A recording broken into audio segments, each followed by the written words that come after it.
मुकम्मल हो जाती है और सुबह तक जो है वो नतीजे नहीं आते। अभी आप डस्का का इलेक्शन देख लें, आप कराची का इलेक्शन देख लें, सब में ये शिकायत रही कि पोलिंग हो गई और उसके बाद नतीजे नहीं आते। अब उसका सलूशन जो बनाया है वो हमारे, I am very proud of my जो पाकिस्तान के इंजीनियर्स हैं, साइंटिस्ट हैं, हमारी यूनिवर्सिटीज़ हैं, उनमें बड़े ज़बरदस्त जो साइंटिस्ट हैं और लोग हैं। और हमने उस वक़्त ये जो इनिशिएटिव जो शुरू किया था, आज से कुछ साल पहले शुरू हुआ था। उस वक़्त इलेक्शन कमीशन ने अपनी तकरीबन 36 के करीब कंडीशनैलिटीज़ दी कि जो मशीन ना बनाए उसको इन 36 शराइत पे पूरा उतरना चाहिए। ये जो हमारे बच्चे हैं, जो साइंटिस्ट हैं हमारे, इन्होंने उन सारी शराइत को मुकम्मल किया और अब ये एक प्रोटोटाइप जो है वो आपके सामने यहाँ पे डिस्प्ले है। ये एक प्रोटोटाइप है, इसको अभी आप खूबसूरत ज़्यादा हो सकती है, ये चीज़ और बेहतर हो सकती है, इसकी टच स्क्रीन आप लगा सकते हैं और चीज़ें लगा सकते हैं, लेकिन बेसिक मॉडल जो है वो ये रहेगा। ये कैसे काम करती है, क्या होता है, वो आपको कुछ देर में जो है खुद बता देंगे। मैं डॉक्टर साहब से रिक्वेस्ट करूँगा थोड़ी इब्तदाई बात कर लें, फिर मशीन की डेमोन्स्ट्रेशन दें। थैंक यू फवाद साहब। देखिए, पाकिस्तान का जो इंतखाबी निज़ाम है उसको मुस्तकिल 1977 से एक कैंसर लाहक है, लेकिन 1977 से लेके 2021 तक उस कैंसर का ना कोई मौलज सामने आया और ना ही उसके लिए किसी ने इलाज सोचा, ना ही कोई अस्पताल बनाने का फैसला किया। उसका जो अस्पताल है जहां उसका इलाज हो सकता है वो दो जगह हैं। एक तो यह है कि उस पर तकरीरें की जाएं, उस पर जलसे किए जाएं और एहतजाज किए जाएं। ये जो पहला ऑप्शन है, इसके जरिए से उस कैंसर का जो इंतखाबी निज़ाम को लाहक है कोई इलाज नहीं हो सकता। इसलिए प्राइम मिनिस्टर इमरान खान ने हमें हिदायत की और उसके नतीजे में बड़ी लंबी एक एक्सरसाइज के बाद आज हम एक इलाज कौम के सामने लेके आए हैं, रख रहे हैं। मैं कॉमसेट्स, दूसरे इदारों और सारी मिनिस्ट्रीज जो इसमें असिस्ट कर रही हैं, उन सब का मैं शुक्रिया अदा करते हुए ये कहना चाहता हूँ अगली बात कि ये एक मॉडल ऐसा है जिस मॉडल के ज़रिए से हमारे पड़ोस में हमसे 5 गुना ज़्यादा आबादी वाले मुल्क ने अपने इलेक्शन को काबिल कबूल बना लिया है। हमारे यहाँ जो ही इलेक्शन होता है उसके बाद एहतजाज होता है और एतराज़ होता है और आखिर दम तक जो हारने वाले हैं वो कहते रहते हैं हम तो नहीं हारे थे। इसका ताज़ा मॉडल जो अभी आपको इंफॉर्मेशन मिनिस्टर साहब बता रहे थे वो हल्का 249 है, जहां ऑपोजिशन की दोनों जमातें एक दूसरे को वोट चोर कह रही हैं और इस कैंसर का बायस कह रही हैं। हम उन दोनों जमातों को, मुस्लिम लीग नून को भी, ऑपोजिशन लीडर शहबाज शरीफ साहब को भी, पाकिस्तान पीपल्स पार्टी को भी, सेनेट के ऑपोजिशन लीडर यूसुफ रजा गिलानी साहब को भी यहां दावत देंगे और अभी दावत देते हैं आपके जरिए बल्कि, और उनको कहते हैं कि ये आइए मॉडल देखिए, इस पे जो आपके सवाल हैं वो उठाइए ताकि उनके जवाब ढूंढ के हुकूमत आपको फराहम कर सके टेक्नोलॉजी के जरिए से। दूसरा इसका जो पहलू है वो बड़ा इंपॉर्टेंट है। वो पहलू ये है कि इस वक्त हम एक ऐसे मरहले पे खड़े हैं जिसके 2.25 साल के बाद जनरल इलेक्शंस होने हैं। उस चैलेंज को मीट करने के लिए पीटीआई की गवर्नमेंट ने प्राइम मिनिस्टर इमरान खान की हिदायत पे हमने जो 2 इख्तियारात हैं वो इलेक्शन कमीशन को सौंप दिए हैं। उस पर कानून साजी आइन के आर्टिकल 89 के जरिए से जब हम पहली दफा बैठे थे, मैं और फवाद चौधरी साहब, हमने आपसे वादा किया था और उसके 2 हफ्ते के अंदर अंदर पहला बड़ा कदम हमने उठा दिया है, जिस पे जो बैरून मुल्क मुकीम पाकिस्तानी हैं वो बहुत खुश हैं। हमने उनको राइट ऑफ वोट दिया है और साथ ही ये जो कैंसर है पाकिस्तान के इंतखाबी निज़ाम का, इसको दूर करने के लिए हमने आपसे कहा था कि बहुत जल्द हम आपको बुलाएंगे। आज आपकी तशरीफ आवरी का शुक्रिया। मुझे इस बात की बहुत खुशी है कि आज पाकिस्तान का जो मेन स्ट्रीम मीडिया है जो हर घर में मौजूद है, उसके नुमाइंदे और उसके कैमरे मौजूद हैं और यहाँ पे हमारे 2-3 इदारों के जो माहिरीन हैं उनके जरिए से ये आपके सामने डिस्प्ले होगा। एक बात और बहुत ज़रूरी है, वो ये है कि इससे पहले जो इलेक्ट्रॉनिक वोटिंग मशीन है ईवीएम, उसके हवाले से बराह रास्त टेक्नोलॉजी के इस्तेमाल की प्रोविजन थी, लेकिन इलेक्शन कमीशन को इख्तियार नहीं दिया गया था। और सारे सवाल उठाते थे कि क्या पाकिस्तान में वो सूरज तुलू होगा जिस दिन लोग टेक्नोलॉजी के जरिए से शिकस्त दे सकें धांधली को। आज का दिन वही सूरज लेके आया है जब पाकिस्तान की पार्लियामेंट के अंदर पूरी पाकिस्तान की कौम के सामने हम टेक्नोलॉजी के जरिए से धांधली को शिकस्त देने की इस तकरीब में सारे शरीक हैं। अब हमारे जो माहिरीन हैं वो आपको देंगे इसका डेमो, और आप में से भी मैं दावत दूंगा कि अगर कोई यहाँ आके इसको इस्तेमाल करना चाहे तो आप जरूर तशरीफ लाइएगा, ताकि आपको पता लग सके कि हुकूमत पाकिस्तान, इमरान खान पाकिस्तान तहरीक इंसाफ की हुकूमत का विजन क्या है। इधर आके बताओ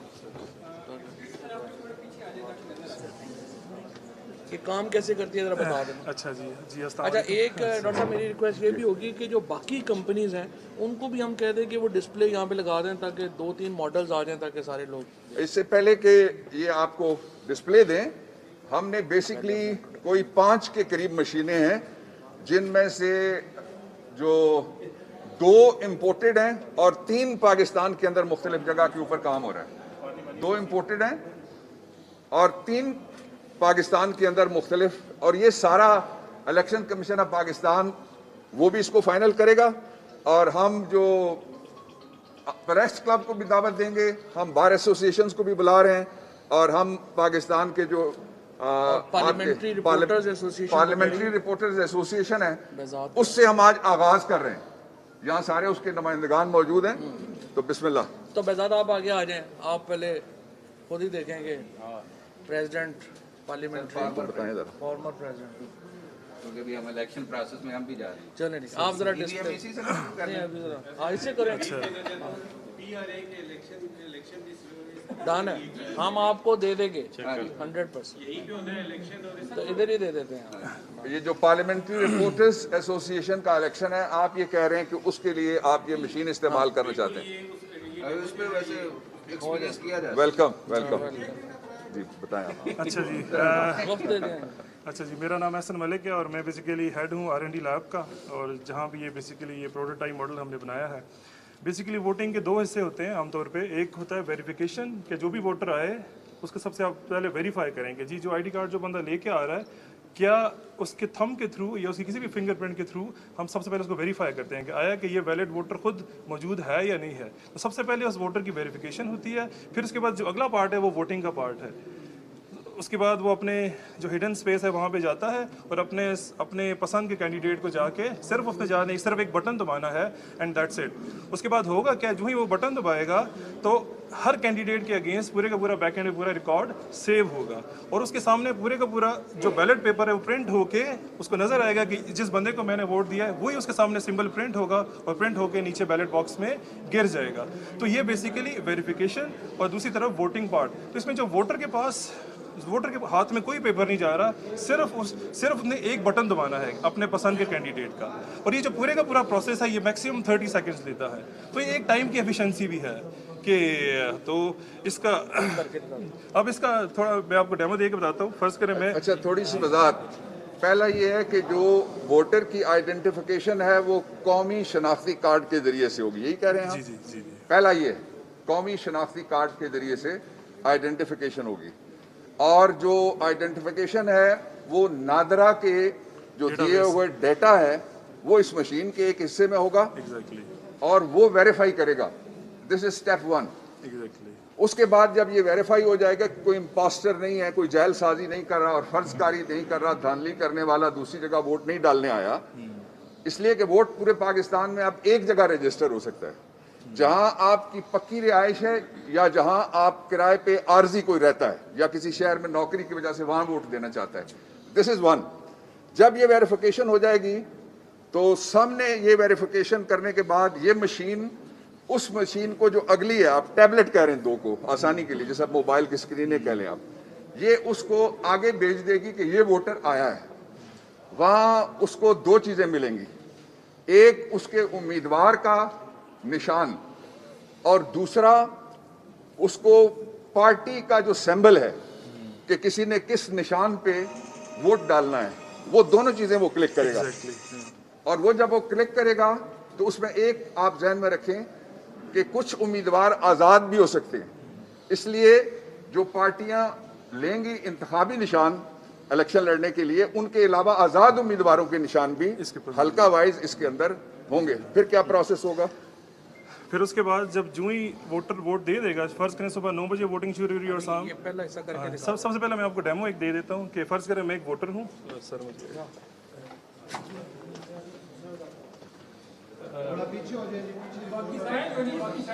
सबसे पहले मैं एक वोटर हूँ और मैं आया हूँ यहाँ पे। बेसिकली ये जो दो मशीनें ये प्रिजाइडिंग ऑफिसर के सामने है, और ये जो मशीनें हैं ये इसके दो हिस्से हैं, ये मशीन और ये मशीन प्रिजाइडिंग ऑफिसर के पास है, और ये मशीन पर्दे के पीछे है जहाँ पे आप वोट डालते हैं। तो सबसे पहले आप आए, आपने आईडी कार्ड जो है वो, मैं अगर प्रिजाइडिंग ऑफिसर हूँ तो आपने मुझे आईडी कार्ड दिया और मैंने आईडी कार्ड जो है वो इस मशीन में डाला। अगर आप वैलिड वोटर है आप ना, आगे आए ना, यहाँ आ जाए थोड़ा सा। मसला सिर्फ ये है कि आपके पास माइक नहीं है ना। हाँ ठीक। अच्छा जी, ये जो आपको बता रहे हैं वो ये है, इसको बेजात को कर देना। आप जरा ये शनाख्ती कार्ड, ये हमारे जो पार्लिमानी रिपोर्टर्स एसोसिएशन के साबिक सदर साहब हैं, साबिक सदर साहब हैं, वो देखिए वो डिस्प्ले करने लगे हैं। ये इन्होंने शनाख्ती कार्ड अब रखा है, उसके बाद एक बटन दबाया गया। अभी डाटा सबका मौजूद है इसमें? जी हाँ, आप देखें ना, ये इस शनाख्ती कार्ड का, इस शनाख्ती कार्ड का ठीक है, ये नमूने के लिए लाए ना। ये आपके सामने क्या आया था? यस आ गया था, यस आ गया है। अच्छा, ये पहला मरहला मुकम्मल हो गया है, सेकंड लगे हैं। जी जी।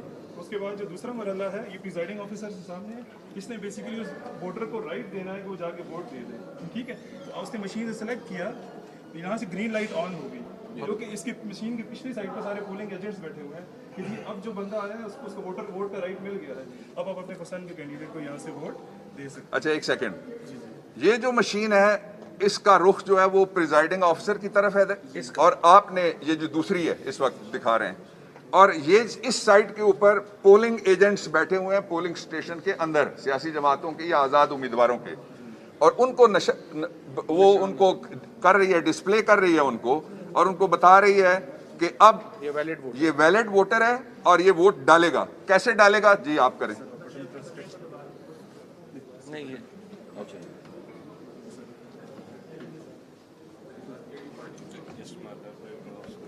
साइकिल सेलेक्ट किया है बेजात साहब।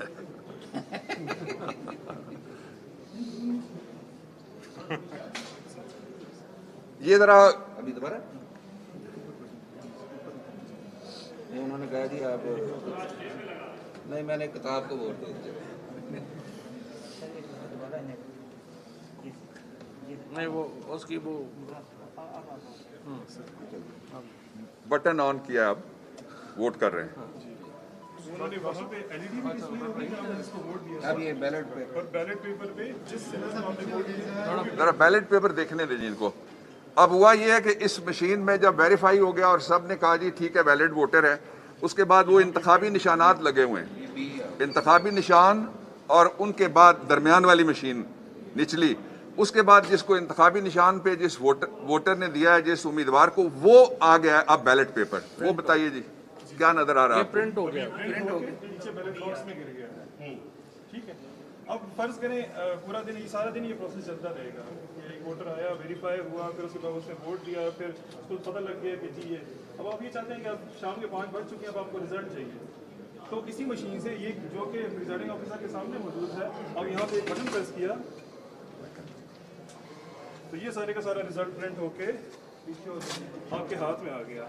ये दिखा दें सवाल से कि जी आज किस किस कैंडिडेट को कितने कितने वोट पड़े हैं, तो विद इन सेकंड आपके हाथ में रिजल्ट होगा बुक किताब को। अब ये जो फॉर्म वाला था ना, ये फॉर्म सिर्फ 45 यही और जो है ना, ये 48, फॉर्म 45 आ गया आपके पास, सारा मुकम्मल नतीजा आ गया। अच्छा, अब इसमें ये है कि जिस तरह से इन्होंने अपना सेलेक्ट किया, अब इसमें देखें ये 2 रिकॉर्ड्स हैं, एक इलेक्ट्रॉनिक रिकॉर्ड है जो आपके पास है, अब अगर, और दूसरा कागज़ का रिकॉर्ड है जो आपके पास है।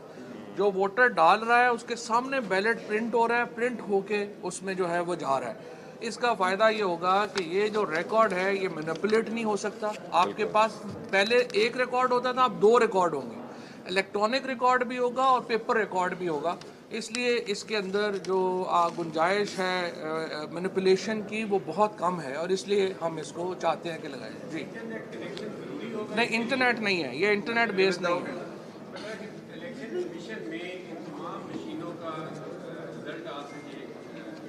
नहीं, ये तो देखें ना, रिजल्ट आपके पास प्रिजाइडिंग ऑफिसर के पास ये रिजल्ट आ गया, उसके बाद तो उसने कम्युनिकेट करना है मेन डिस्ट्रिक्ट में, वो क्या व्हाट्सएप पे कर दे या किसी पे कर दे, कम्युनिकेशन इशू है। हाँ, हर पोलिंग स्टेशन पे मशीन होगी। हर पोलिंग स्टेशन एक सेकंड इनका नहीं, नादरा के रिकॉर्ड के साथ किस तरह से लिंक होगा कि हर जो पोलिंग स्टेशन है उसका जो वोटर लिस्ट है वो नादरा उस मशीन के लिए वो यूएसबी के जरिए देगी। उसके में कोई इंटरनेट जहाँ पे लगता है उसमें प्रॉब्लम आ सकती है हैकिंग की। ये जो मशीन थी इसको एक जब उस वक्त मैं कर रहा था तो एक मेरा प्राइमरी नुक्ता यही था कि आप इंटरनेट कनेक्टेड नहीं होनी चाहिए। सो ये मशीन बिल्कुल इंटरनेट कनेक्टेड नहीं है, 100% ये स्टैंड अलोन मशीन है और इसीलिए इसमें और भी धांधली का इसलिए भी खतरा नहीं है कि ये मशीनें आपस में नहीं जुड़ी हुई। सो हर मशीन अलग। अच्छा, एक सेकंड, उन्होंने एक बड़ा इंपॉर्टेंट सवाल किया था। वो कह रहे थे कि क्या ये हर पोलिंग स्टेशन के ऊपर होगा। मैं वजाहत कर दूं कि हर पोलिंग कुछ मशीनें स्टैंड बाई होंगी और जितने बूथ होंगे उस पोलिंग स्टेशन पे नॉर्मली तकरीबन 3 होते हैं, 4 भी हो सकते हैं। हर जगह ये मशीन मौजूद होगी, स्टैंड बाई भी मौजूद होगी। देखें, इसकी कॉस्ट जो होगी ना वो जब हम कमर्शियल प्रोडक्शन में जाएंगे तो इसकी कॉस्ट जितना इस वक्त खर्चा हो रहा है इलेक्शन कमीशन का उससे ज़्यादा नहीं होगी। हतमी सिर्फ इसलिए नहीं बता सकते कि वो बिडिंग प्रोसेस है, फिर हम उसमें कॉस्ट बता दें अभी तो फिर पूछ रहा था कि इसके बटन 16 हैं और किसी हल्के में ज़्यादा भी हो सकता या 32 भी नहीं, वो बटन वो हो जाएंगे। वो 30-32 वाले हल्के मखसूस इलाकों में हमें मालूम ही है कहाँ ज्यादा होते हैं, लेकिन जितने भी होंगे सब अकोमोडेट हो जाएंगे। सर ये बताएं कि ये जो एक कंसर्न है कि ये machine security point of view से कि ये मशीन कहीं भी मूव हो सकती है और वहाँ से वोट कास्ट हो सकता है, जो सिक्योरिटी पॉइंट ऑफ वो व्यू तो फिर अभी भी जो अपने बॉक्सेस हैं वो गायब हो सकते हैं, ये तो कोई कंसर्न ना हो। देखिए, आपने बड़ा अच्छा सवाल किया। इसका में जवाब हमने ये है कि हर गाड़ी को जो चलाने वाला है या मोटरसाइकिल है या बाइसाइकिल है उसको चोरी का खतरा है। हाँ, उसमें तो कोई इस्तेमाल तो करना पड़ेगा ना। ये अच्छा ये देखें, ये तो बड़ी सिंपल है, जो लोग भी मोबाइल इस्तेमाल कर सकते हैं वो इसको चला लेंगे। So it's as easy as mobile phone का यूज। नहीं, ये बिजली का भी इसमें अपनी बैटरी है, बिजली की भी जरूरत नहीं। तो मुझे तो मैंने कहा ना, जितना मोटरसाइकिल चला रहे हैं आपका को उठा के ले जाए तो फिर वो तो उठा के ले जाए।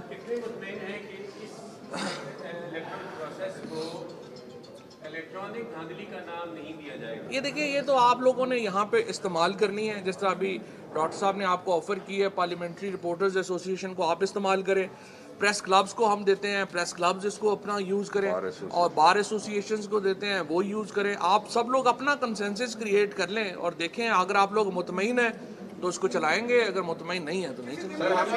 हमारा इलेक्शन कमीशन भी अगर एग्री करेगा तो फिर ही हो सकता है। मेरा सवाल आपसे ये वैसे बार एसोसिएशन में अब भी जो है वो हो रही है। इलेक्ट्रॉनिक वोटिंग मशीन जो है दुनिया में जहाँ जहाँ इस्तेमाल हो रही है, उसके अलावा कई ममालिक अमेरिका समेत और इंडिया में भी बहुत सारे एतराज़ात और उनको रिजेक्ट भी किया गया। उस हवाले से जो तहफ़्फ़ुज़ात हैं वो दूर करने के लिए इसमें क्या मैकेनिज्म में तब्दीली है और इसकी जो ओवरऑल कास्ट है वो एस्टिमेटरी क्या हो? नहीं, कोई तो दूसरी मैं आपको बताऊं, पहला मैं जवाब आपको हम नॉन इस टेक्निकल लोग वक्त हैं। दुनिया के जो 20 ममालिक हैं उनमें ईवीएम यूज़ हो रही है और ज़बरदस्त तरीके से हो रही है इसमें। और अगर आप एस्टोनिया जैसे मुल्कों में जाएं तो वहाँ तो इंटरनेट बेस्ड वोटिंग है, उन्होंने तो वोटिंग ही ख़त्म कर दी है, आप घर पे बैठ के वोट कर सकते हैं, वहाँ पे तो और एडवांस होते हैं।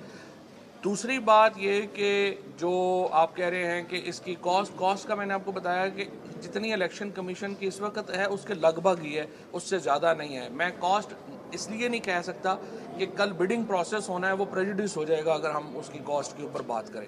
तीसरी में जो रिजेक्ट हुआ नहीं, इंडिया में भी कोई रिजेक्ट नहीं हुआ। यूपी में जो मसलन एल गोर साहब जब थे, अगर आप देखें तो प्रेसिडेंट बुश और एल गोर के मुकाबले के ऊपर वहाँ पे उन्होंने कहा कि ये नहीं है, लेकिन अल्टीमेटली फिर उन्होंने उसको माना और वो चलाई।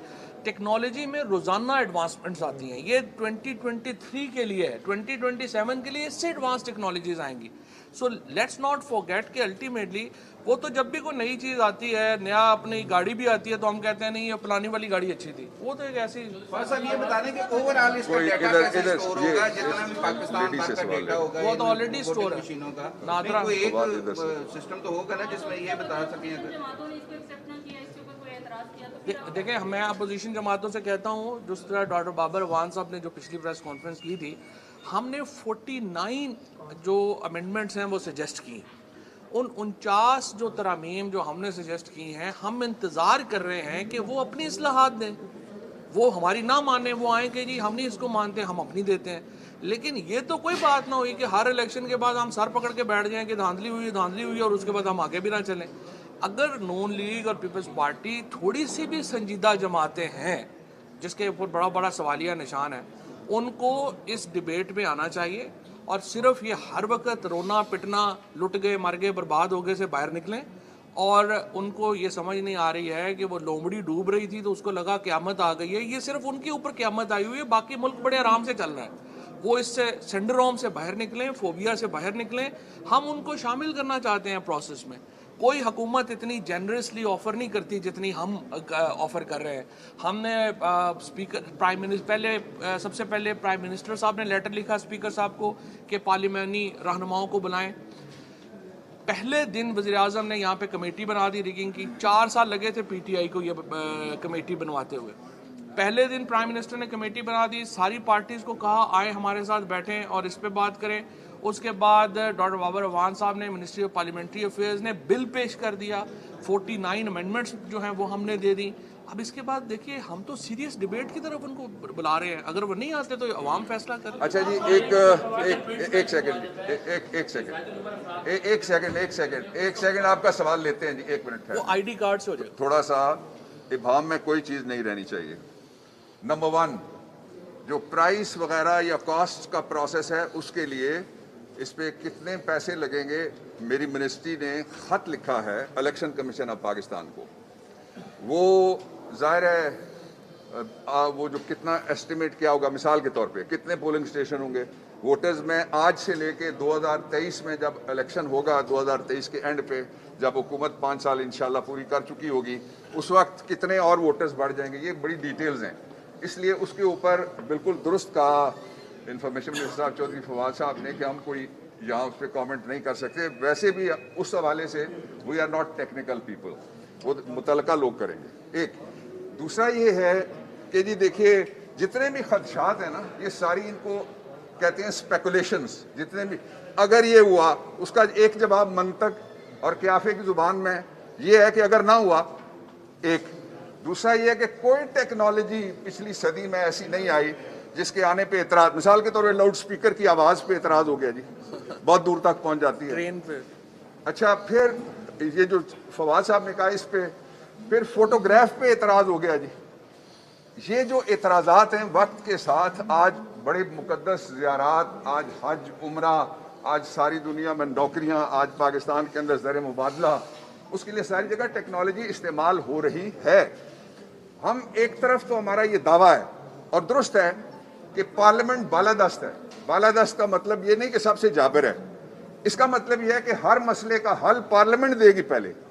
अगर किसी जगह इम्बैलेंस होता है, जुडिशल रिव्यू की पावर है जो जुडिशरी के पास है। जुडिशरी या इलेक्शन कमीशन कोई कानून नहीं बना सकते, ना आइन में तब्दीली कर सकते हैं। इसलिए ये पार्लियामेंट की शान भी है और उसका राइट भी है और उसका फर्ज भी है कि एक जो कैंसर आया हुआ है उसको हम दूर करें। ठीक, थैंक यू। बस एक सर सवाल ये है कि जहांगीर तरीन ग्रुप ने पार्लियामेंट लीडर्स को मुकर्रर कर दी है, क्या कहेंगे? देखिए, बात यह है कि